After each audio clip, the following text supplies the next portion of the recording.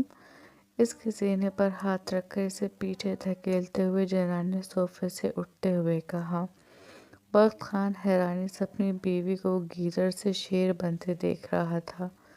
دیکھو، اگر تم نے اس طرح ہم کو دھمکانے کی کوشش کی نا تو ہم تمہارا شکایت دارچی سے کر دے گا، پھر وہ تم کو سزا دے گا۔ وہ انگلی اٹھا کر اسے وارن کرتے ہوئے بولی۔ بخت خان اس کے انداز کو دیکھتے ہوئے ہنسا اور اٹھ کر اس کے سامنے آ کر کھڑا ہو گیا۔ دارجی سے کہنے کی کیا ضرورت ہے؟ مجھے سزا دینے کے لیے تم بہت ہو۔ سزا کے روپ میں تم مجھے تھپڑ مار سکتی ہو، کوئی کانچ توڑ کر میرے ہاتھ میں، میرے سینے میں گھونپ سکتی ہو۔ بخت خان نے اپنے نچلے لب کا کونا دانتوں میں دبا کر اپنی مسکراہٹ روکتے ہوئے کہا۔ جنان کچھ شرمندہ ہوئی۔ اگر تم کو لگتا ہے کہ تم اس طرح کی بات کر کے ہم کو شرمندہ کر سکتا ہے تو ہم شرمندہ ہونے والا نہیں ہیں۔ شرمندہ ہونے کے باوجود وہ بڑے اکڑ کر بولی۔ میں کب تمہیں شرمندہ کر رہا ہوں؟ میں تو بتا رہا ہوں کہ میری بیوی میں اتنی ہمت ہے کہ وہ خود ہی بدلہ لے سکتی ہے۔ بخت خان اس کے نازک سے وجود کو بڑی گہری نظروں سے دیکھتا ہوا بولا۔ اس نے سلک کا نائٹ سوٹ پہنا ہوا تھا جس میں اس کے وجود کے حد و حال نمایاں ہو رہے تھے۔ بکھرے سنہرے بال، گلابی آنکھیں، وہ اس وقت بخت خان کا ایمان ڈگمگا رہی تھی۔ کیا ہوا؟ اس طرح کیوں دیکھ رہا ہے تم ہمیں؟ جنان نے اس کی گہری نظروں کی تپش اپنے وجود پر محسوس کرتے ہوئے کہا۔ بخت خان کی نظر اور گہری ہوئی اور اتنی ہی گہری اس کی مسکراہٹ۔ کیا ہو گیا ہے تم کو؟ ہٹو ہمارے سامنے سے، ہم کو شاور لینا ہے۔ اس کے بازو پر ہاتھ رکھ کر جنان نے کہا اور سائڈ سے ہو کر گزرنے لگی۔ ساتھ میں شاور لیتے ہیں، بخت خان نے اس کی کلائی پکڑ کر کہا۔ جنان کے جسم کا پورا خون بخت کی بات پر چہرے پر سمٹ آیا۔ اس نے پلٹ کر بخت خان کو دیکھا۔ اسی لمحے بڑی آہستہ سے بخت خان نے اپنا رخ پھیرا۔ اچھا خیال ہے نا؟ بخت خان نے دائیں آنکھ ونک کر کے پوچھا۔ نہیں، اس نے نفی میں سر ہلا دیا۔ مطلب بہت اچھا ہے۔ اس کے انکار کو اپنی مرضی کی بات سے جوڑتا وہ مسکرایا۔ نہیں، بالکل اچھا خیال نہیں ہے۔ اپنی کلائی چھڑانے کی کوشش کرتے جنان نے کہا۔ تمہارے لیے نہیں ہوگا، میرے لیے تو ہے۔ کہتے ہوئے اگلے ہی لمحے بخت خان جھکا اور اس کی ٹانگوں کو پکڑ کر ایک دم اسے اٹھا کر اپنے کندھوں پر ڈال کر واش روم کی طرف بڑھ گیا۔ خان تم پاگل ہو گیا ہے؟ اس نے بخت خان کی چوڑی پشت پر مکے برساتے ہوئے پوچھا۔ ہاں، پاگل ہو گیا ہوں۔ میری بیوی مجھ سے محبت نہیں کرتی، اس غم نے مجھے پاگل کر دیا ہے۔ بخت خان ہنستے ہوئے بولا۔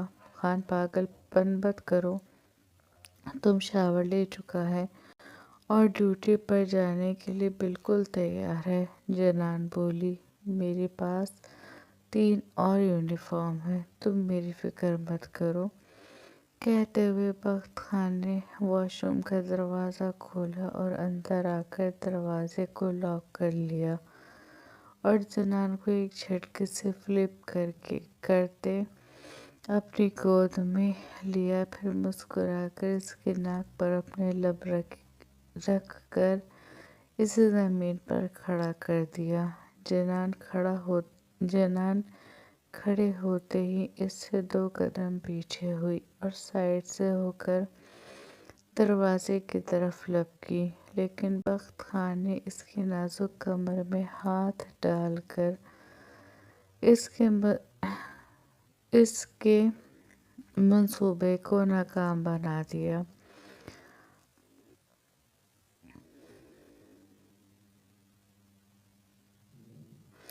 خان، ہم کو چھوڑ دو۔ اوکے خان، ہم کو چھوڑ دو ورنہ ہم چلائے گا، وہ اسے دھمکاتے ہوئے بولی۔ چلاؤ، لیکن ایک بات بتاؤ۔ چلا کر کیا بتاؤ گی سب کو؟ اپنے ایک کندھے سے جیکٹ کو نیچے سرکاتے ہوئے بخت خان ہنس کر بولا، وہی بتائے گا جو تم ہمارے ساتھ کر رہا ہے۔ کہتے ہوئے جنان کو احساس بھی نہیں ہوا کہ وہ کیا کہہ رہی ہے۔ شرم نہیں آئے گی لڑکی؟ اسے ایک جھٹکے سے اپنے دوسرے ہاتھ پر لیتے بخت خان نے ہنس کر پوچھا اور اپنے دوسرے کندھے سے بھی جیکٹ کو اتار کر اسٹینڈ پر رکھ دی۔ مت کرو خان۔ اس کو اپنی شرٹ کے بٹن کھولتے دیکھ کر جنان ڈرتے ہوئے بولی، ابھی تو میں نے کچھ بھی نہیں کیا میری جان۔ بخت خان نے جھک کر اس کے لب کے کونے کو چومتے ہوئے کہا۔ اس کے لمس پر جنان کی ریڑھ کی ہڈی میں سنسناہٹ دوڑی تھی۔ تو کچھ کرو بھی مت۔ اپنا ہاتھ اس کے سینے پر رکھ کر اس کو اپنی شرٹ کے اور بٹن کھولنے سے روکتے ہوئے وہ بولی، سوری، بہت دیر ہو چکی ہے۔ بخت خان نے اپنے ہاتھ پر رکھے اس کے ہاتھ کو تھاما اور اپنے لبوں سے لگاتے ہوئے آنکھ ونک کر کہا، پھر ایک جھٹکے میں اسے اپنے سامنے کر لیا۔ ریموو مائی شرٹ۔ پھر جھک کر اس کے کان میں سرگوشی نما آواز میں کہا، نہیں۔ وہ گھبرائی، یہ میرا آرڈر ہے اور اگر کوئی میرا آرڈر نہیں مانتا تو میں اس کے ساتھ بہت برا پیش آتا ہوں۔ اس کے کانوں کی لو کو دانتوں میں دبا کر بخت خان نے کہا تو جنان کے لبوں سے سسکاری برآمد ہوئی، یہ مت کرو، جو کہا ہے وہ کرو۔ بخت خان نے کہا، خان تم ہمیں۔ وہ آگے بولتی اس سے پہلے بخت خان نے اس کی لو کو اور شدت سے اپنے دانتوں میں دبا دیا۔ جنان نے کس کے اپنی آنکھیں بند کی اور اپنے ہاتھ اس کی شرٹ پر دھر کر اس کے بٹن کھولنے لگی۔ سارے بٹن کھول کر اس نے بخت کی شرٹ اتار کر اس کے ہاتھ میں دے دی۔ Now my turn. بخت خان نے اس کی گردن سے چہرہ نکال کر اس کی شرٹ پر ہاتھ پھیرتے ہوئے کہا تو جنان نے ایک دم اپنی شرٹ کو کس کے پکڑ کر نفی میں سر ہلایا۔ کیوں؟ شاور ایسے ہی لوگی؟ بخت خان نے اس کی حالت سے حظ اٹھاتے ہوئے کہا، خان تم بہت پریشان کر رہے ہو۔ وہ رونہا سا ہو کر بولی، میرا حق بنتا ہے۔ بخت خان نے اس کی ملائم ہاتھوں کو تھام کر اس کی شرٹ سے ہٹاتے ہوئے کہا، پھر ایک ایک کر کے اس کی شرٹ کے سارے بٹن کھول دیے۔ بٹن کھولتے ہوئے بخت خان کی آنکھوں میں غربت کی خماری بڑھ رہی تھی۔ جنان کو لگا وہ بے ہوش ہو جائے گی۔ بخت خان اس کی حالت کی پرواہ کیے بغیر اس کے ہونٹوں پر جھک گیا، اس کے ہونٹوں کو شدت سے چوم کر وہ دھیرے دھیرے اس کی گردن پر اپنا تسلط جمانے لگا۔ اس کی گردن کو چومتے ہوئے بخت خان اسے پیچھے لے جاتا دیوار پر پن کر گیا۔ اس کی گرم سانسیں، اس کا دہکتا لمس جنان کے نازک وجود میں کپکپاہٹ پیدا کر رہا تھا۔ بخت خان نے اس کی حالت دیکھتے ہوئے اس کی گردن سے اپنا چہرہ نکالا۔ اس کا پورا چہرہ سرخ ہو رہا تھا، آنکھوں میں خوف اترا ہوا تھا۔ اس کی حالت دیکھ کر بخت خان کو ہنسی آ گئی۔ تم ہنس کیوں رہا ہے؟ اس کے اس طرح ہنسنے پر جنان نے پوچھا۔ خواہ مخواہ شیرنی بننے کی کوشش کرتی ہو، تم میری سکویرل ہو، وہی رہو، سمجھی میری جان؟ اس کی شرٹ کو سینے پر درست کرتے ہوئے بخت خان نے ہنس کر کہا۔ جنان ناسمجھی سے اسے دیکھنے لگی، جو اب پلٹ کر اپنی شرٹ پہن رہا تھا۔ اسے دیکھتے ہوئے جنان اپنی شرٹ کے الٹے سیدھے بٹن لگانے لگی۔ میں انتظار کروں گا اس دن کا جس دن تم خود مجھ سے اپنی محبت کا اظہار کرو گی۔ شرٹ کو ٹک کرتے ہوئے بخت خان نے پلٹ کر اسے دیکھتے ہوئے کہا، جو بٹن لگا کر اس طرح اپنے سینے اور پیٹ سے شرٹ پکڑے ہوئے تھی جیسے وہ دوبارہ اس کے پاس آ کر اپنی منمانی کرے گا۔ تمہیں کیا لگتا ہے تم اس طرح کر کے مجھ سے بچ جاؤ گی؟ بخت خان نے ہنستے ہوئے اس کی طرف اشارہ کیا۔ اس کی بات پر وہ اور روحاں ہو گئی۔ بخت نے مسکرا کر نفی میں سر ہلایا اور اپنی جیکٹ اٹھا کر جیکٹ پہننے لگا۔ جلدی شاور لے کر آؤ، میں باہر انتظار کر رہا ہوں۔ اسے آرڈر دیتا وہ واش روم سے نکل گیا۔ اس کے واش روم سے نکلتے ہی جنان نے تیر کی تیزی سے دروازے کے پاس آ کر دروازہ لاک کیا، پھر دروازے سے پشت ٹکا کر اپنے دل پر ہاتھ رکھ کر اپنے بے ترتیب دھڑکتے دل کو سنبھالنے کی ناکام کوشش کرنے لگی۔